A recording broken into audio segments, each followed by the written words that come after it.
Hi again, everybody, and welcome to Bengals Breakdown here on Bengals.com. I'm Dan Hoard. He is Bengals.com editor Geoff "Butch" Hobson, and this week it's the Battle of Ohio, Part 1, as the Bengals take on the Cleveland Browns in Cleveland. And it's good to be able to report that one of the Bengals' star wide receivers is back this week.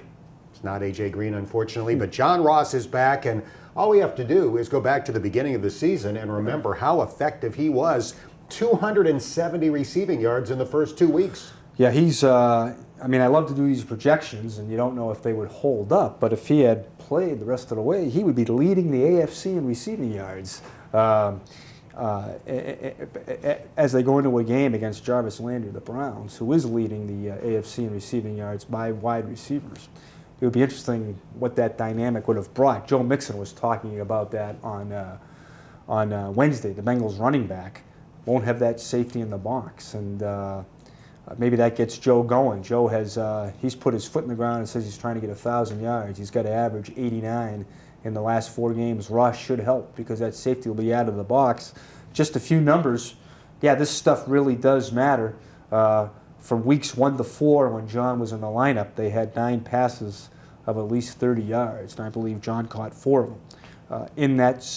Since he got hurt, 6 passes of 30 yards. So clearly there's a difference. I think there's a little pep in a step with guys like Mixon and Dalton. They got one of their guys back.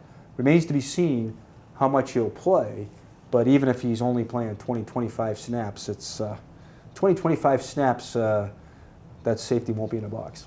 Let's look at the other side of the ball. The defense has been playing great over the last 3 games. 17 points, then 16 points, then 6 points. They have not given up a touchdown in 10 quarters. We'll see if they can keep it up against a great rushing attack. For all the talk and the advertisements that Baker Mayfield does, it's the Chubb-Hunt combo that the Bengals are most concerned about. Yeah, it's funny. Lou Anarumo, the defensive coordinator for the Bengals, has coached against both Jarvis Landry and Odell Beckham, secondary coach in Miami and the Giants. Terrific guy. He says not just good receivers, great receivers, but what's he worried about? He's worried about the running game. He says Beckham and Landry, that's nice, but he's worried about Chubb and Hunt. And you talk about how well the Bengals have played on defense. Did we ever think we'd be saying this? But in the last 3 weeks, they're 5th in points allowed. But you got to stop. Chubb is the NFL's leading rusher. Love Chubb, just a guy that grinds it. He's going to get 40 yards every carry. Hunt is the guy out of the backfield. Unbelievable stat about Chubb that I just saw. Being a fellow Syracuse guy, this would maybe stun you too. He's 12 straight games of at least 75 yards from scrimmage. The only guy who ever did that in Cleveland history was Jimmy Brown, the great Jimmy Brown. He was good. He was pretty good. And he can break his record, with another 75-yard performance. So that will be the key. How they have shored up their run game. They struggle against those running quarterbacks. They think they've solved it, but this is by far their biggest test by running backs. It's been a tough season here, obviously, but it's been a very disappointing season in Cleveland. They were on the cover of Sports Illustrated going into the year. The headline said, "Browns are back." The sub-headline said, "Bold prediction, Browns will win the AFC North." Well, they're 5-7. They just lost to the Steelers with Duck Hodges at quarterback in a game where they felt like they were going to sweep the Steelers for the first time in forever.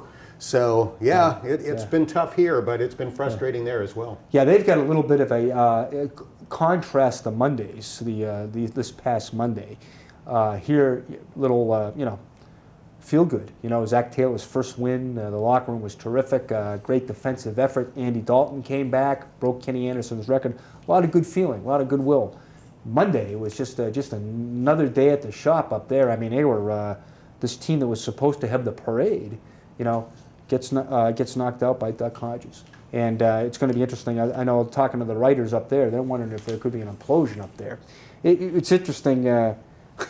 Just like you said, from that Sports Illustrated cover on, you would think that the Bengals have been awful forever and the Browns have been so good. And if the Browns win Sunday, it'll be the first time since 2001 and 2002 they've had back-to-back 6-win seasons. Bengals can't get to 6, but this will be the first time in 8 years that they haven't won 6. So let's Got to put it all in perspective, don't you? I guess so. We'll see if the Bengals can beat the Browns for the first time this year, and they're going to meet again in the final game of the regular season. So 2 of the last 4 games, Cincinnati versus Cleveland. For Geoff Hobson and our photographers Marissa Contepelli and Sina Grivey, I'm Dan Hoard. Thanks for checking out Bengals Breakdown here on Bengals.com.